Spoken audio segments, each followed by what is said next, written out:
उसकी परंपरा प्यारी है। यहां भी संवाद का ही माध्यम है, चर्चा करनी चाहिए, मन बनना चाहिए।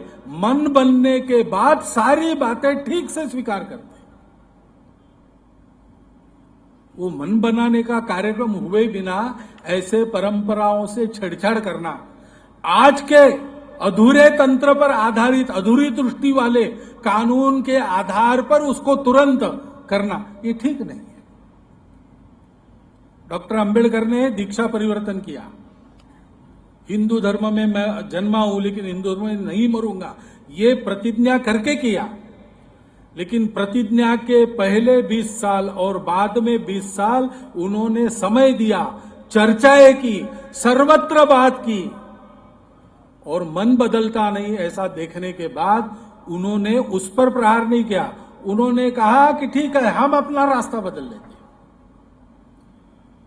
अस्पृश्यता ठीक है कि नहीं है, उसके बाद उन्होंने चर्चा नहीं की। उन्होंने यही पूछा अपने बंधुओं को कि अस्पृश्यता कायम रखने में किसी वर्ग का हित होगा, लेकिन अस्पृश्यता में रहना ये तुम्हारे किस हित की बात है? छोड़ो इसको, बाहर आ जाओ। रास्ता ऐसा होता है, संघर्ष भी करना है तो भी, क्योंकि समाज एक है, उसमें संवाद चलेगा, एकता आविष्कृत होगी।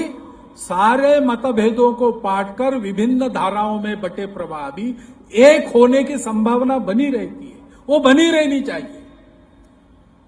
परिस्थिति चलती है अपनी चक्र, नियति के चक्र किसी के समझ में नहीं आते। वो कभी कभी तात्कालिक रूप से बांट भी देते हैं, लेकिन बार बार अनेक धाराओं में बहने के पश्चात भी गंगा बार बार एकत्र आती है। अनेक दियारे बन जाते हैं उसके प्रवाह में, परंतु उसको पाट कर वो आगे चल के धाराएं मिलकर फिर से एक प्रवाह, गंगा सागर में जाएंगे तो अखंड एक गंगा का प्रवाह सागर को 2-2.5 किलोमीटर पीछे धकेलता हुआ अंदर जाता हुआ दिखता है। समाज का व्यापार ऐसे चलना चाहिए, संवाद से चलना चाहिए। एकदम छेड़छाड़ ठीक नहीं, किसी भी प्रकार से ठीक नहीं। न समाज के किसी से ठीक है, न व्यवस्था का भाग किसी अंग से इस प्रकार की छेड़छाड़ ठीक है। समझ ले हम भी ऐसी परंपराएं क्यों है, कुछ शंका कुशंका है, पूछ ले, समाधान कर ले। आचार्यों के भी ध्यान में आती है समय देशकाल परिस्थिति की बात, वो बदलेंगे, उनके पास उसका ढंग है, वो करेंगे उस ढंग से। ये विश्वास रख के चलने की आवश्यकता है, और ये विश्वास, ये विवेक देने वाली शिक्षा है।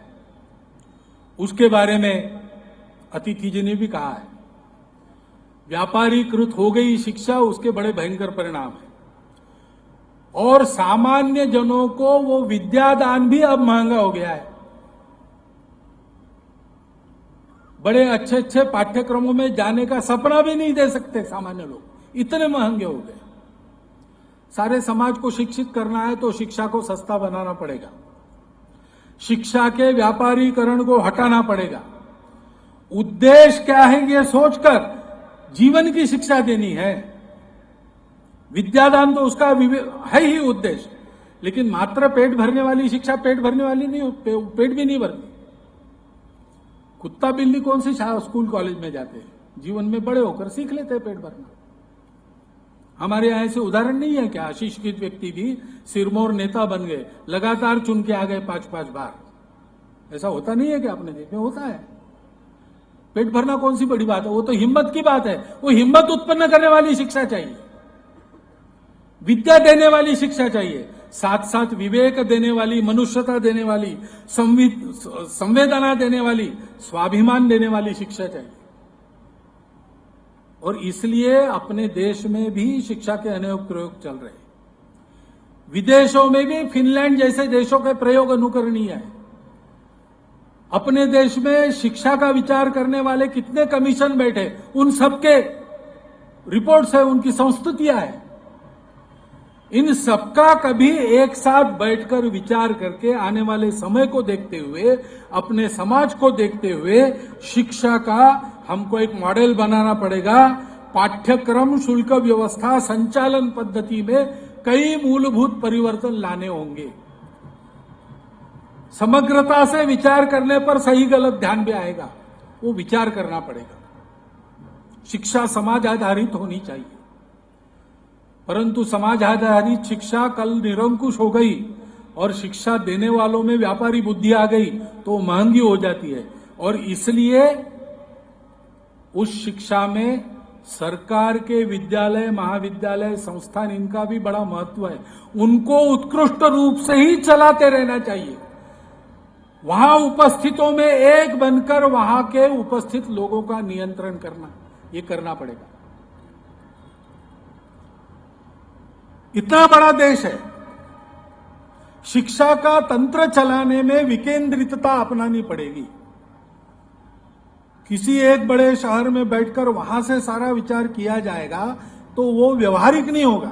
अंत तक पहुंचना जिनसे होता है उनका विचार लेने के लिए उसके नीचे भी विचार करने वाले केंद्र, निर्णय करने वाले केंद्र प्रस्थापित करने पड़ेंगे। और सबसे महत्व की बात है कि शिक्षक कितना मोटिवेटेड है, ध्येय दृष्टि से कितनी शिक्षा देता है, इस पर ध्यान देना पड़ेगा। उसकी गुणवत्ता होनी चाहिए, उसका व्यावहारिक आदर्श होना चाहिए। परंतु केवल इतने से काम नहीं होता, क्योंकि केवल विद्यालय, महाविद्यालय शिक्षा के केंद्र नहीं है। अपना घर भी शिक्षा का केंद्र है, समाज का वातावरण भी शिक्षा का केंद्र है। वहां हमारा व्यवहार कैसे होता है, क्या हमारे घर में हमारे अभिभावक ये जो सत्य, अहिंसा, प्रेम, धर्म आदि के मूल्य है उसके अनुसार आचरण करके आज के स्थिति में आग्रह पूर्वक ऐसे जिया जा सकता है, और ऐसे जीने के लिए कुछ कीमत चुकानी पड़ी तो कीमत चुकाना मनुष्यतापूर्ण जीवन है। ये उदाहरण अपने पाल्यों के सामने रखते हैं क्या? उनको उनके उदाहरण से मार्गदर्शन मिलता है क्या? समाज का प्रबोधन करने वाले, समाज के संवाद को अभिव्यक्ति देने वाले अपने बौद्धिक बुद्धिजीवी लोग, माध्यम, ये ध्यान रखते हैं क्या कि अपने संवाद को समाज में प्रस्फुटित करते समय उससे एकात्मता उत्पन्न होनी चाहिए, उससे नैतिकता बढ़नी चाहिए, उसमें से कर्तव्यबोध, दायित्व बोध ही उत्पन्न होना चाहिए, स्वैराचार को उसमें से बढ़ावा नहीं मिलना चाहिए। ये भान सब रखेंगे तब शिक्षा पद्धति यशस्वी होगी। और इसलिए फिर से समाज की तैयारी एक महत्वपूर्ण मुद्दा बनता है। बहुत सी बातें ऐसी है जिनमें सरकार की भूमिका बड़ी महत्वपूर्ण है। अपने देश के चुनाव व्यवस्था में बहुत परिवर्तनों की आवश्यकता है। चुनाव व्यवस्था भ्रष्टाचार का कारण न बने, चुनाव व्यवस्था जनप्रतिनिधि वास्तव में जनता के प्रतिनिधि बनकर आए, ऐसी हो। कर व्यवस्था सरल हो, प्रशासन प्रणाली अधिक लोकाभिमुख और पारदर्शी हो, अधिक संवेदनशील हो। सार्वजनिक स्वास्थ्य के बारे में आपने कहा है, इनमें परिवर्तन की आवश्यकता है। और ये सारा करते समय सीमा पर उधर पाकिस्तान की शत्रु बुद्धि का और इधर चीन के विस्तार बुद्धि का सामना करना पड़ रहा है। कट्टरता और अहंकार पूर्ण राजनीति अंतर्राष्ट्रीय जो चलती है उसके कुचालों के कारण और कट्टरता के कारण आईसिस जैसा आतंकवाद खड़ा हो गया। इसके कारण भी देश की बाह्य सुरक्षा और ऐसी बाहरी विचारधाराएं और बाहरी देश, इनके समर्थन के कारण अथवा इनकी प्रेरणा के कारण देश के अंदर का भी आतंकवाद, उसमें कभी कभी अपने युवा भी गुमराह होकर चले जाते। ये सारा करना, शांति सुरक्षा देश में स्थापन करना, सुशासन लागू करना, सरकार की भूमिका बहुत महत्वपूर्ण है। सामाजिक, सांस्कृतिक, मानवीय जीवन मूल्यों का क्षरण न हो, संवर्धन हो उनका, इसलिए शिक्षा में प्रावधान करना, माध्यमों में उनकी स्वतंत्रता कायम रखते हुए संयम आए ऐसे प्रावधान करना, इन सारी बातों में सरकार की नीति महत्वपूर्ण है। वो फल भी देती है और समाज को दिशा भी देती है। और इसीलिए कहा गया है यथा राजा तथा प्रजा।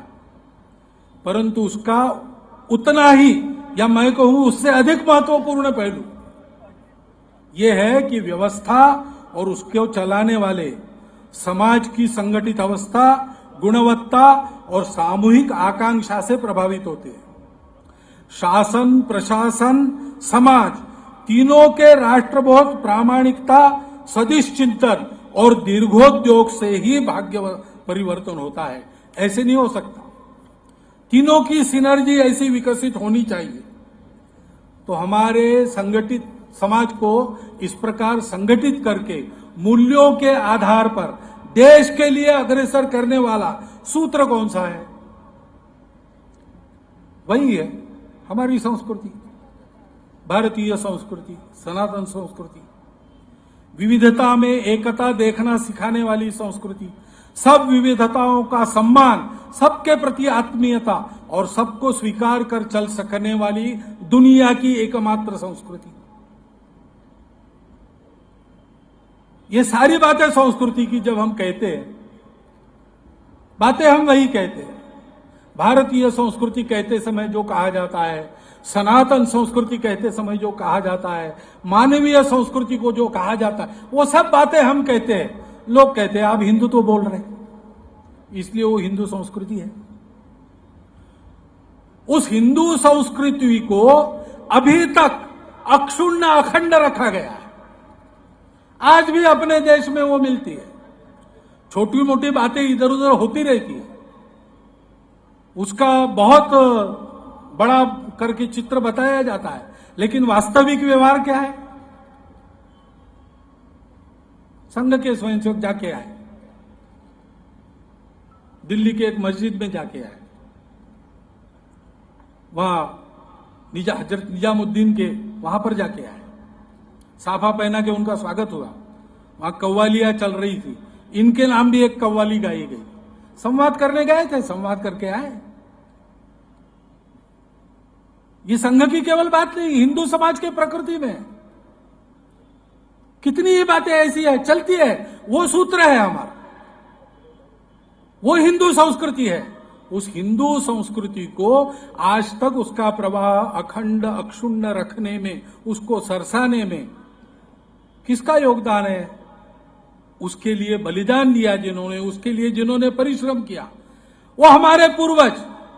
उस संस्कृति को अपने जीवन का आदर्श मानकर सब प्रकार की परिस्थिति में, सब प्रकार की कीमत देके जिन्होंने जीवन जीकर दिखाया, उन हमारे पूर्वजों का गौरव, उसको मन में रखकर हम चलते हैं।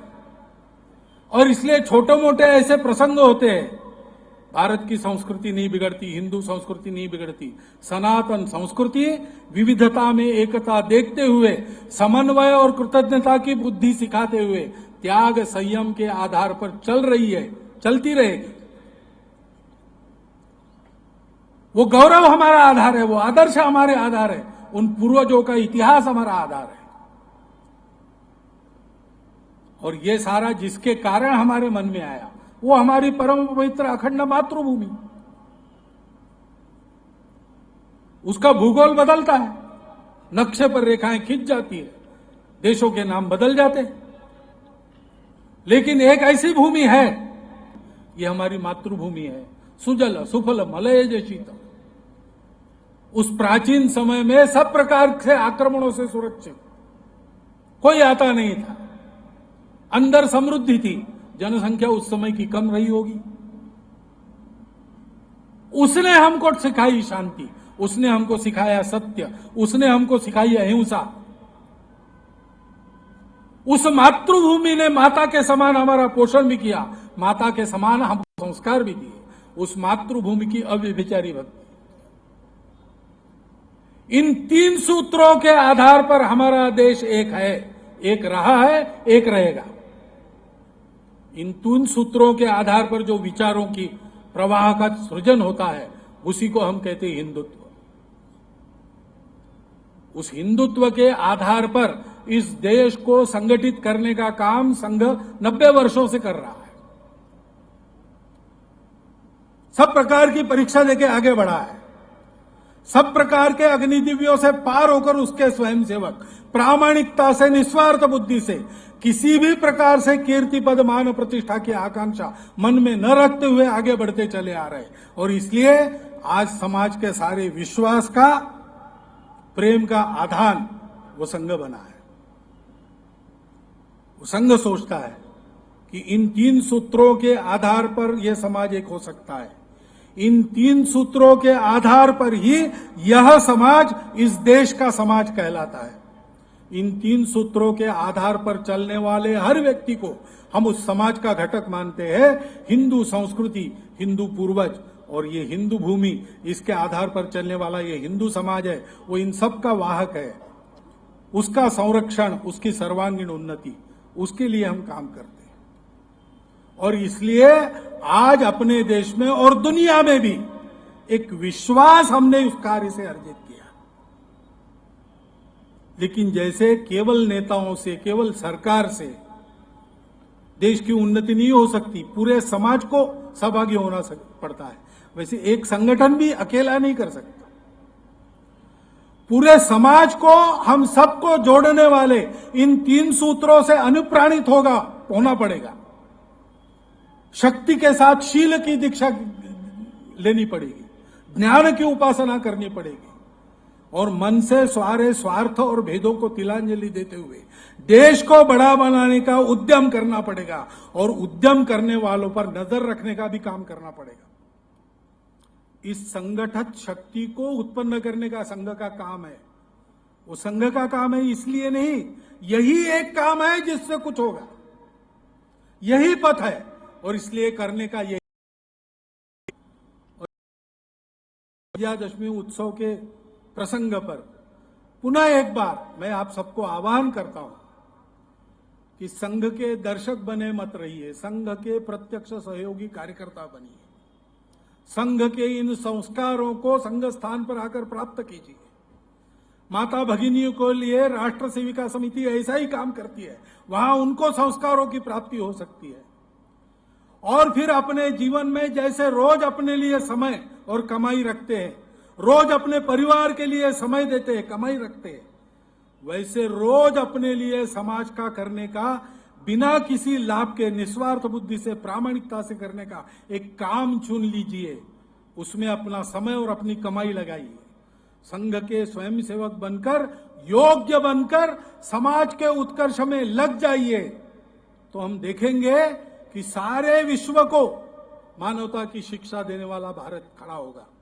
हिंदू हिंदू एक रहे, भेदभाव को नहीं सहे, संघर्षों के से दुखी जगत को मानवता की शिक्षा दे, इस प्रकार का देश खड़ा करना ये हम सब पर उत्तरदायित्व है। उस कार्य को हम अभी से प्रारंभ करें। विजयादशमी के दिन अपने व्यक्तित्व के संकुचित स्वार्थों का सीमोल्लंघन कर, अपने हृदय के भेदों को दूर फेंक कर और इस काम में हम सब जुट जाए। इस आह्वान के साथ मैं अपने 4 शब्द समाप्त करता हूं।